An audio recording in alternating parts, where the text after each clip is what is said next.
Looking for the best 61-key MIDI controller feels like walking into a room where everyone's wearing the same outfit. Same keys, same knobs, same DAW integration line on every box. But here's the thing, the real difference isn't in the photos. It's in how they actually feel when you're deep in a session trying to stay in the zone. Product number 1, Donner N Mini. Let's start with the Donner N25. Now I know it's only 25 keys, not 61. But hear me out, if you're just starting out or need something ultra-portable for sketching ideas on the go, this tiny guy punches above its size. At under $50, it's one of the cheapest ways to dip your toes into MIDI production. The velocity-sensitive mini keys respond well to touch and the light-up buttons. Surprisingly fun when you're jamming late at night. It even comes with 40 built-in teaching courses, which is rare at this price. Here's why this matters for you specifically. If you're a beginner overwhelmed by complex gear, this removes the intimidation. No drivers, plug and play with Mac, PC, or even your iPad. But let's be real, the mini keys take getting used to. If you have larger hands or want to play chords comfortably, you'll feel cramped fast. Some users also complained about the plastic build feeling a bit flimsy. Now that's fair, it's not studio grade, but for under $50, it's a steal for learning or mobile use. This is perfect for you if you're new to music production on a tight budget or need something you can toss in a backpack. Skip this one if you need full-sized keys or plan to perform live. Honestly, for the price, it delivers way more than expected. Product number 2, Novation FL Key Mini. Next up, the Novation FL Key Mini. Again, it's 25 keys, but don't let that fool you. This one's built for FL Studio users who want deep integration without breaking the bank. At around $155, it sits in that sweet spot between budget and pro. What stands out immediately is how seamlessly it talks to FL Studio. You don't have to map anything, it just works.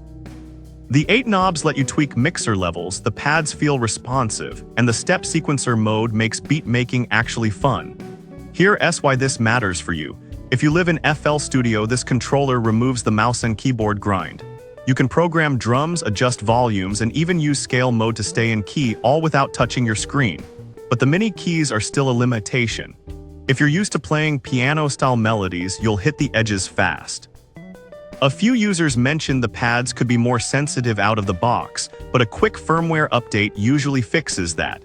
Still, for FL Studio fans, this is one of the most natural-feeling controllers under $200. This is perfect for you if you're deep in FL Studio and want tactile control without spending big. Skip this one if you need more keys or use a different DAW full-time. For the right person, it's a no-brainer. Product number 3, Novation Launchkey 61MK4. Now we're talking the Novation Launchkey 61MK4.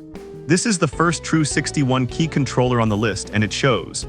At $424, it's a serious investment, but you get a lot. Semi-weighted keys, 16 FSR pads with polyphonic aftertouch, and rock-solid DAW integration across the board. Whether you're in Ableton, Logic, or FL Studio, it just clicks. The scale and chord modes are game changers. You can play complex harmonies with one finger, which is huge for producers who aren't classically trained. Here's why this matters for you. If you want a controller that grows with your skills, this is it. The keys feel responsive, the pads are expressive, and the included software bundle Ableton Live Lite, Cubase LE, and more adds real value. But it's not perfect. At over £10, it's not the easiest to carry around. Some users also said the default key sensitivity feels a bit light if you're used to weighted keys. Still, for studio use, that's a minor gripe. This is perfect for you if you want a full-sized, feature-rich controller that works with any major DAW. Skip this one if you need something ultra-portable or are on a tight budget. For serious producers, this is a long-term companion. Product number 4, Arturia Keylab Essential MK361. The Arturia Keylab Essential MK361 is where things get premium. At $384, it's slightly cheaper than the Launchkey but brings a different flavor, especially if you love vintage synth sounds. The 61 synth-action keys feel great, and the 2.5-inch LCD screen gives real-time feedback, which is rare at this price. Here's why this matters for you. If you're into sound design or want instant access to iconic tones, this controller delivers. The 8 velocity-sensitive pads, 9 faders, and deep DAW integration make it feel like a mini studio. However, the software can be overwhelming for beginners. And while the keys are good, they're not fully weighted, so piano players might want more resistance. Some users also noted that the LCD screen, while cool, takes a minute to get used to. Still, for the included software alone, this is a killer deal. This is perfect for you if you want rich sounds out of the box and don't mind a learning curve. Skip this one if you prefer simplicity or need weighted keys. For sound explorers, it's a dream. Product number 5, Novation FL Key 49. Finally, the Novation FL Key 49. It's 49 keys, not 61, but don't sleep on it. At $321, it's built for FL Studio users who want more than the Mini but don't need a full 61K setup. The 8 pots and 9 faders give you hands-on mixer control, and the pads map perfectly to the step sequencer. Scale and chord modes keep you in key, and the integration is flawless, no setup, just plug in and create. Here's why this matters for you. If you're deep in FL Studio and want tactile control without going full size, this hits the sweet spot. The keys are velocity sensitive and feel solid, though not weighted. The main downside, it's still not 61 keys. If you're composing full arrangements or playing piano parts, you'll feel the limit. A few users wished for aftertouch on the keys, which it lacks.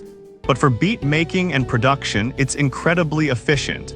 This is perfect for you if you're an FL Studio user who wants more control than the Mini but doesn't need 61 keys. Skip this one if you need a full keyboard or use other DAWs regularly. For focused FL producers, it's a smart pick. So which one's best, the DAW or N if you're broke and just starting, the FL Key Mini if you're all in on FL Studio, the Launchkey 61 MK4 if you want the full package, the Keylab MK3 if sounds matter most, and the FL Key 49 if you want FL control without the size. None are perfect, but each shines in the right hands. Pick based on your DAW, your space, and how you actually make music.